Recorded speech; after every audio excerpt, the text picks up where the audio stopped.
그럼 여기에 몇 가지 문제집을 추가할 수가 있는데요. 그리고 이때 제가 풀었던 문제집이 굉장히 좋았는데요. 바로 유아! 안녕하세요. 공부하는 황승입니다. 맘 잡고 공부를 시작해보려고 하는 수험생 여러분, 다시 한번 심기일전에서 도전해볼 재수생 여러분, 공부는 시작하고 싶은데 어떤 문제집으로 어떻게 해야 될지 모르시겠다고요? 그래서 오늘 제가 어마무시한 영상을 가지고 왔습니다. 바로 제가 재수하는 1년간 풀었던 문제집들을 중심으로 여러분께 1년간의 문제집 계획을 추천하겠습니다. 그럼 시작합니다. 두둥탁.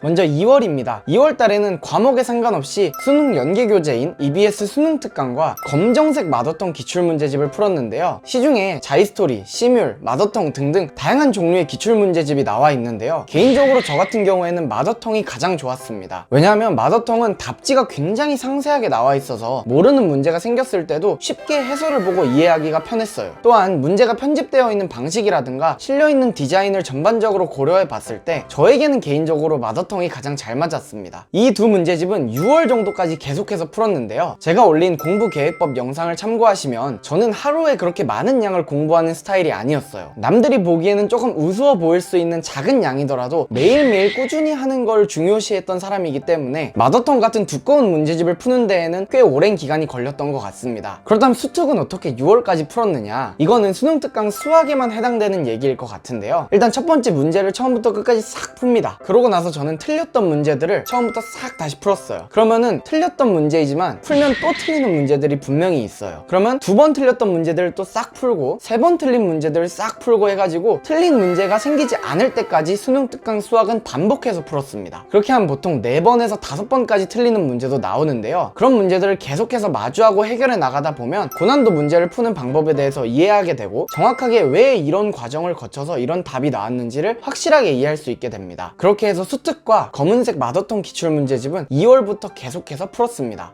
다음은 4월입니다. 이제 4월이 되면 앞서 시작했던 수특과 검은색 마더텅이 어느 정도 진도가 나가져요. 그럼 여기에 몇 가지 문제집을 추가할 수가 있는데요. 먼저 국어 같은 경우에는 상상국어 N제 문제집을 추천합니다. 상상국어 N제는 독서, 문학, 문법, 화작 등 다양한 영역으로 나눠져 있는데요. 개인적으로 저는 상위권 학생들에게는 상상국어 N제 독서를 강력하게 추천합니다. 시중에 나와 있는 사설 국어 문제집이 굉장히 많지만 과도하게 어렵거나 과도하게 사설틱한 문제집들이 너무 많아요. 근데 적당한 어려움 도 유지하면서 어느 정도 수능의 냄새도 맡을 수 있는 그 밸런스를 잘 잡은 문제집이 상상국어 N제라고 저는 생각합니다. 다음으로 수학은 미래N에서 출판 N기출 4점 집중 문제집을 풀었는데요. 4점짜리 문제만 묶어놓은 것도 있고 3점짜리 문제만 묶어놓은 것도 있어요. 그래서 본인이 지금 4점짜리 문제를 더 맞춰야 되는 학생이다 하면 4점 집중을 풀면 되고, 난 아직 3점 정도의 기본 문제를 더 다져야 된다 하면 3점 집중으로 구매하셔서 푸시면 굉장히 좋을 것 같습니다. 다음으로 영어는 여러분들이 그냥 예스24 같은 책 파는 사이트에 수능특강 영어 변형 문제라고 검색하면 굉장히 많은 회사의 변형 문제집이 나올 겁니다. 개인적으로 저는 그 여러 문제집들 중에 2개에서 3개 정도 다른 회사의 변형 문제집을 풀면은 충분히 수능 영어를 준비하는 데 도움이 된다고 생각합니다. 수능 영어 같은 경우에는 수특, 수완과의 연계율이 굉장히 높은 편이기 때문에 따로 다른 지문을 공부할 것보다 수능특강과 수능 완성을 열심히 공부하는 게 가장 중요한데요. 그러기 위해서는 그 책들에 나와 있는 지문으로 만든 다른 여러 문제들을 풀어보는 게 가장 중요합니다. 그렇기 때문에 시중에 나와 있는 여러 회사의 변형 문제집들을 최대한 접해보는 걸 추천할게요. 4월에 시작한 이 문제집들은 6평 전이나 늦어도 1학기가 끝나기 전, 즉 6월 말 정도까지는 다 푸시면 매우 좋을 것 같습니다.